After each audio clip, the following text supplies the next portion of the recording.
All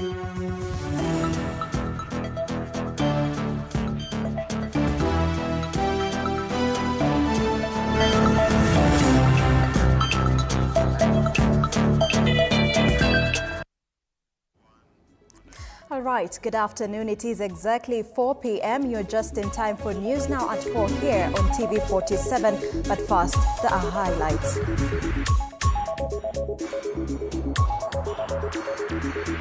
The highlights. 3 individuals, including a mother and her child, have died in 2 separate road accidents in Nakuru and Busia counties. Treasury Cabinet Secretary John Mbadi has assured Kenyans of the government's commitment to funding all upcoming by-elections. He has, however, criticized wastage in electoral management. And President William Ruto has called for unity and purpose amongst Kenyans, stating that peace and cohesion are essential for national progress. All right, thank you for joining. My name is Sheilar Chelangat and we begin now. A woman and her child have died and more than 10 others have sustained serious injuries following a road accident that occurred this morning along the Nakuru-Eldoret Highway near Ngata. The crash involved a 14-seater matatu and a heavy-duty trailer. Rescue teams spent over 4 hours retrieving the woman's body, which had been trapped under the trailer. Residents expressed anger over the county's slow disaster response and threatened to block the highway, citing repeated accidents attributed to delayed road constructions in the area. The deceased were taken to the Nakuru County mortuary, while the injured are receiving treatment at the Nakuru Teaching and Referral Hospital. Ni masikitiko makubwa sana kwa sababu ajali imefanyika saa 11 ikielekea saa 12. Kweli kabisa. How many hours inachukua our government of Nakuru County kukuja kutusaidia kuinua hiyo trailer tuweze kutoa yule mama ambaye alikuwa amefinyiwa pale ndani. Huyo mama hana anything. Mimi mwenyewe personally nimembeba, hana anything. Wenye kutengeneza hii barabara, mimi niko na swali kwenu. Hii barabara mlianza kutengeneza lini? How long is it going to take for you to finish this road? Ama mnataka maafa iendelee kufanyika ndio muelewe ya kuwa tuko na uchungu. Kutoka hapo Ngata Gate all the way mpaka Ngata Bridge hakuna stage. Hata saa zingine na tukiangalia hii area iko na stages mingi sana. So saa zingine inakuwa vigumu hata kulaumu driver. From 7 in the morning until 12, that's the time we managed to the trailer that was in front with that matatu. That's the time it was we called for the excavator, which came and the other vehicles and pulled the trailer up, and then we were able to pull the body from beneath. And away from that, Interior CS Kipchumba Murang has issued a stern warning to influential individuals allegedly fueling insecurity in Kerio Valley by smuggling firearms and ammunition. Speaking in Kapenguria during the 16th edition of Jukwaa la Usalama, the CS said that suspects exploit porous international and local borders to sneak in weapons, which have escalated violence in the region. Murang vowed no one will be spared regardless of their social status as investigations intensify. He singled out well-dressed individuals masquerading as upright citizens but involved in criminal networks, saying they will be held accountable. The challenge here with some characters who have been arrested, suspected to have killed young and old people, and I'm told that these are man-eaters. This is extremely very sad story. I do not wish to say more now because I don't want to jeopardize the investigation that is ongoing. Those who have been arrested are in cells. Investigation will go on, but we will do investigation to find out what exactly happened. But also we will have to audit our systems to know how did such a very heinous act happen in a place like this and escaped the all security systems and apparatus, and also escape to the public. How did it take this long, and how long has this been happening, and how was this heinous act concealed to the extent that we are where we are? There is a lot of illegal goods that come through this border. People not paying taxes, going to import goods through Ugandan border. Again, contraband and counterfeit goods also being smuggled through that border. We also have challenges that are related to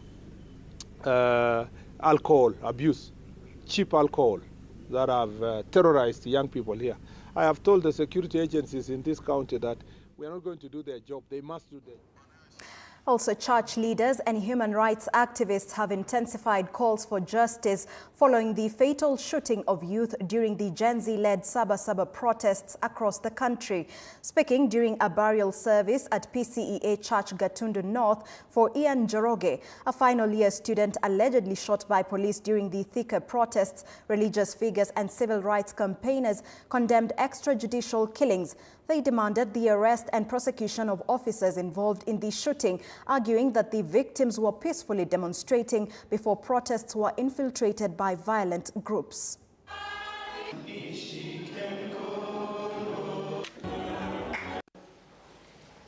That there is the above of all the above. This government sought their votes. The greatest platform was used is the church. It is from that same platform we are crying for our young ones. It's the same platform we are crying for our young men and ladies. And we are praying to God that this will come to an end. We can have peace in our country. But tunaomba mumchukulie yeye kuwa ni shujaa, and that is why we are here today. The reason we have the flag is we want to tell you all Kenyans stand with you, and all Kenyans identify Ian as a modern day Mau Mau. Kifo chake msichukulie kwamba kilikuwa ni bila sababu, but his death and his blood will water the tree of democracy in this country. He has helped me so much, and he has been by my side, in my studies, in my relationships, in my friendship. Ian has been with me, and I didn't believe that at some point he would leave without even saying goodbye. So in his memory, I will read to him a short. And former Deputy President Rigathi Gachagua's DCP party has announced it will field aspirants in all the pending 22 by-elections. Party Deputy Leader Cleophas Malala, in a press conference at the party headquarters, however, said the party will consult its coalition partners in the United Opposition Alliance, going by the shifting political dynamics.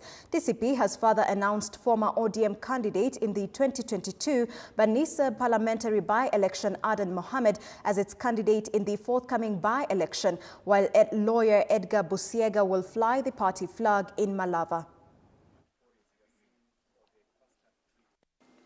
We now have a candidate called Adan Mohamed, who is joining our party today as our candidate, and would like to urge all the people coming from Banisa constituency to stand behind Adan Mohamed, because this is now the symbol of change in that by-election. So Adan Mohamed, karibu sana kwa chama.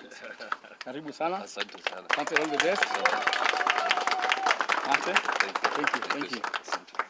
In the same breath, as we all know, we lost our member of parliament in Malava constituency, the late Honorable Malulu Injendi, and we are pleased today to announce to the people of Malava constituency and Kakamega County that the DCP will be fielding a candidate by the name Wakili Edgar Busiega, who is with us here today.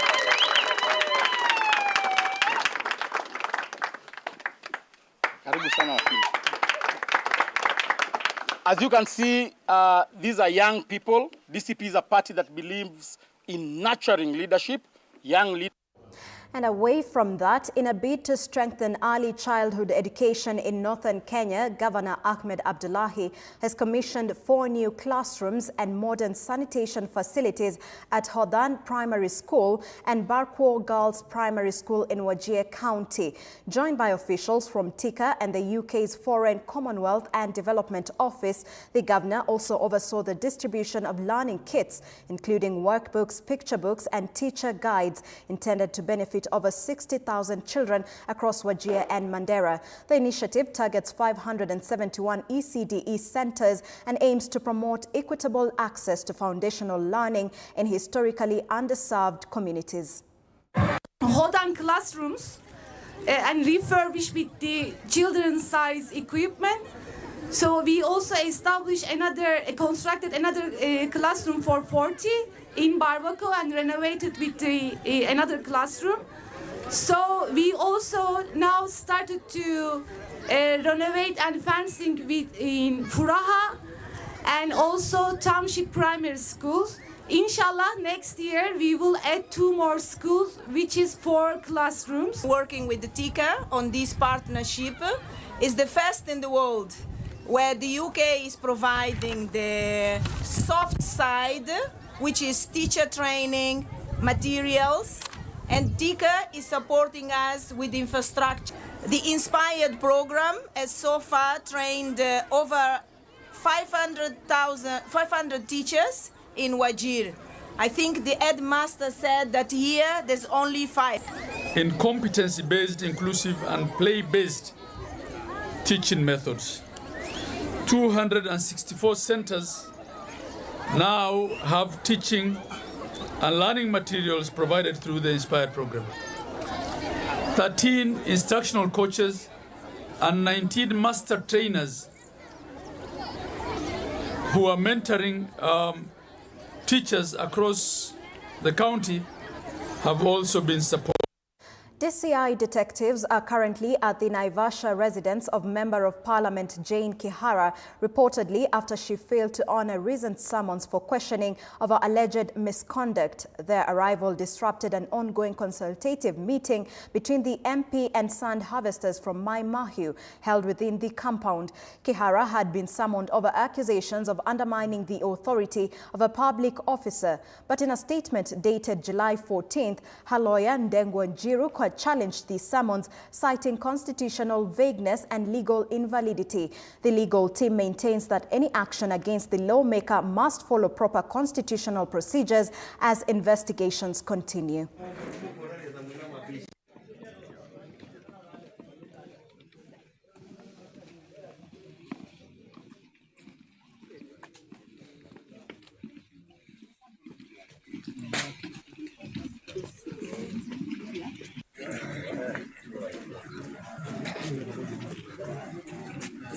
Ben.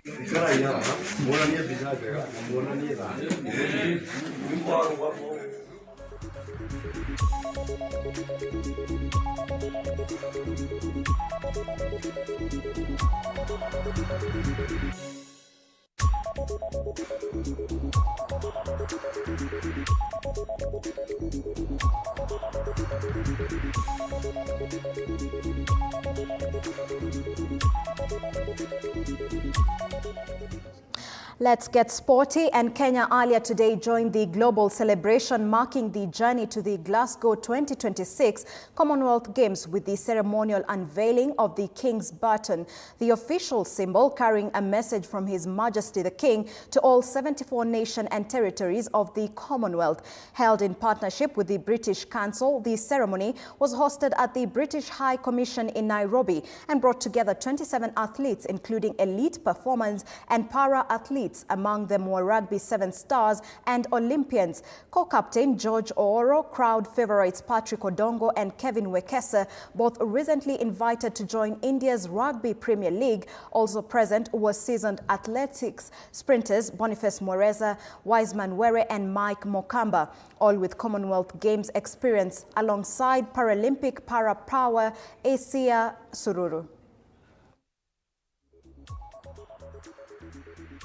We are very excited that finally Commonwealth Games 2026 has kicked off, and we are looking forward that it has given us now opportunity, and more importantly to our athletes, to get prepared for Glasgow Commonwealth Games in England. I'm excited to hold this baton for the Glasgow 2026, but I'm so gutted that it's not, triathlon is not in the Glasgow 2026 program.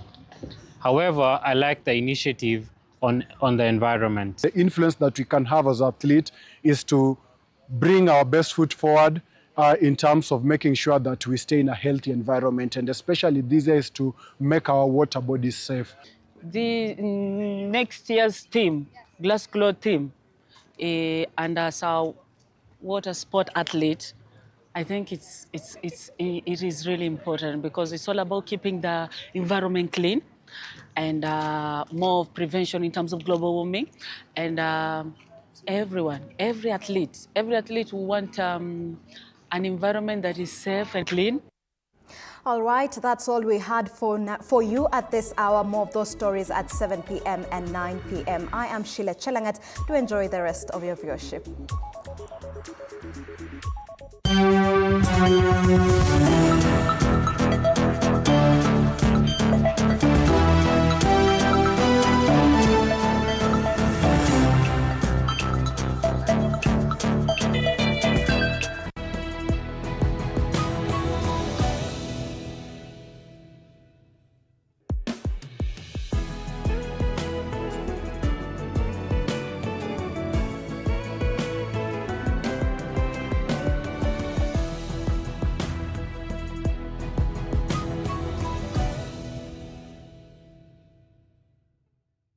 Hey kids and families, get